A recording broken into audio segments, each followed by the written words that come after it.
À l'heure actuelle, beaucoup de gens ne prennent pas conscience. Oui, beaucoup de gens ne prennent pas conscience que leur vie est sacrée. Beaucoup de gens ne prennent pas conscience qu'en réalité, ce qui peut arriver aux autres peuvent leur arriver. Beaucoup de gens ne sont pas reconnaissants pour le minimum qu'ils ont dans leur vie. Beaucoup de gens, au contraire, s'enorgueillissent de toutes ces choses qu'ils ont dans leur maison ou dans leur vie, simplement. Alors qu'en réalité, il n'est pas des comportements les plus favorables d'agir ainsi. Juste un message pour faire passer à tout le monde. Ne pensez pas que ce qui arrive aux autres n'est pas capable de vous arriver. Soyez juste, soyez humble et surtout rentrez dans la reconnaissance envers l'univers, envers Dieu pour toutes les choses que vous avez aujourd'hui. Car demain, il vous arrivera des situations dans lesquelles vous allez regretter de ne pas avoir été reconnaissant. Et sinon, de ne pas avoir pris conscience de la valeur de ce que vous aviez. Et c'est un sentiment des plus difficiles, le regret. Si vous ne commencez pas à apprécier au minimum ce que vous avez dans la vie, vous ne pourrez pas en recevoir plus. Oui, parce que la base est de commencer à apprécier les plus petites choses que nous avons au quotidien. Comment voulez-vous obtenir plus grand quand vous avez des difficultés à apprécier ce qui est au minimum dans votre vie? Ça n'a pas de sens. Juste pour dire qu'il y a certaines personnes qui se retrouvent aujourd'hui dans des situations. Il y a certaines personnes qui se retrouvent aujourd'hui dans des positions qui ne leur sont pas forcément favorables.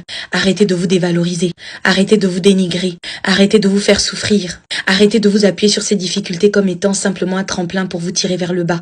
Arrêtez de penser que le monde vous a oublié, que Dieu vous a oublié, ou que vos ancêtres vous font souffrir. C'est la mauvaise attitude à avoir, parce que croyez-moi, l'univers est tel que nous sommes toujours testés, pour voir jusqu'où nous gardons nos principes de vie, notre considération pour les ancêtres, pour Dieu, pour les génies. Soyez courageux et courageuses. Affrontez la difficulté et regardez le bien que cela va apporter dans votre vie. Une occasion de ne plus recommencer les mêmes erreurs. Une occasion d'apprendre que la vie n'est pas facile et que vous devez être au-dessus de toute difficulté. Et surtout vous rappeler que toutes les difficultés que vous vivez aujourd'hui vous ont été données parce que vous avez la capacité de les surmonter. Vous avez la capacité d'être au-dessus de toutes ces difficultés.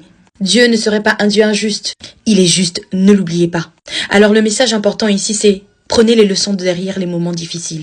Prenez l'apprentissage, l'expérience derrière les moments difficiles. Appuyez-vous sur ces complications et sur ces difficultés pour devenir quelqu'un de meilleur.